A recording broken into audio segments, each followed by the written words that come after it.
Aujourd'hui, nous voyons un coup de poing circulaire large, donc le Quach One, équivalent du swing, coup de poing dévastateur que nous voyons de suite juste après ça.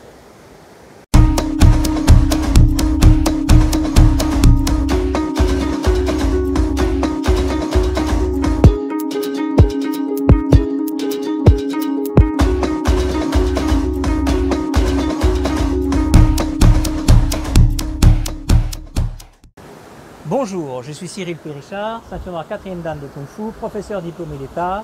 Bienvenue sur la chaîne des arts martiaux chinois.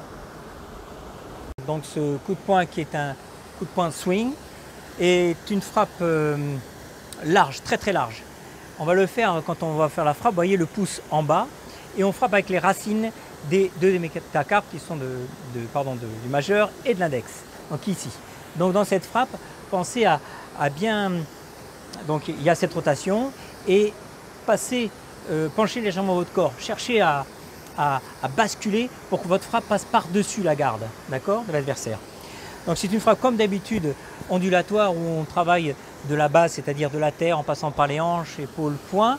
Donc pour ceux qui découvrent, eh bien, vous cliquez juste au-dessus, vous aurez toutes les formes de coups de poing dont à l'intérieur j'explique justement cette forme d'ondulation.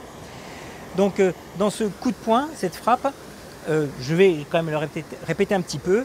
Pensez à avoir vos appuis. Donc vous êtes en Wuchi, hein, c'est-à-dire les pieds parallèles entre eux, à peu près largeur d'épaule, et vous êtes légèrement fléchi. Hein. Je ne sais pas si je dis, ouais, légèrement fléchi. Et à partir de là, vous allez avoir cette impulsion qui va faire qu'il y aura une poussée de la terre en passant par la hanche qui va passer devant et l'épaule qui va suivre. Hein. Vous vous rappelez le mouvement, là pour ceux qui me suivent, j'ai ce mouvement-là. Je pousse, hop, ça passe. Et bien quand je vais faire cette frappe, je vais simplement dès le début lever mon coude très haut, ce qui va me permettre de donner déjà la direction de frappe. Vous voyez, si je garde mon coude en bas, ça ferait une autre forme de frappe, d'accord? Donc ici, hop, je lève de suite mon coude, mon épaule passe bien haut aussi, par-dessus, et je vais avoir cette forme de poing. Vous voyez, ça c'est très important.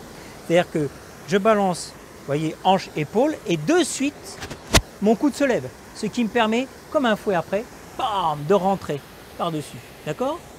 Donc on va de suite en action, c'est-à-dire, mais là pour l'instant, travailler comme d'habitude, très relâché, très cool. Mes poings sont à la taille, au niveau de la taille, ici. Et je vais donc faire mon mouvement, poing serré, mais pas tendu. Je ne suis pas tendu. Hi, je balance. Je balance. Vous voyez bien le mouvement? San, vous voyez, hop, là ce mouvement, je balance. Je balance. Vous voyez, il y a comme un fouet à la fin. Il y a le coude et je détends. On va le faire un peu plus rapide. Hi. Her. San. Un peu plus rapide. Voilà. Et le mouvement donc, doit être le plus ample possible, à savoir que donc, la frappe, on vise de préférence, pour moi, hein, pour ma part, tempe ou angle de la mâchoire, point de la mâchoire, angle de la mâchoire, c'est à tout côté. Car évidemment, ça aura plus de dégâts ou côté du cou qu'au niveau des côtes flottantes, c'est plus dur, c'est souvent bien protégé. Donc souvent, c'est une frappe quand même qui va surprendre quand on travaille au niveau donc, de la tête. Après, donc comme je disais, avant de démarrer ça tout seul, tranquillement chez vous, soyez relâchés, soyez détendus le plus possible et répétez, c'est les bases. Il faut répéter, parce que quand vous aurez ça, vous n'y penserez plus.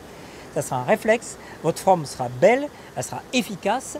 Et après, on pourra passer aux formes, on peut dire, dans le combat, c'est-à-dire avec les déplacements, les gardes, d'accord? Eh bien, à vous de travailler et je vous dis à la semaine prochaine. Laissez-moi vos commentaires et vos suggestions et je me ferai un plaisir de vous répondre.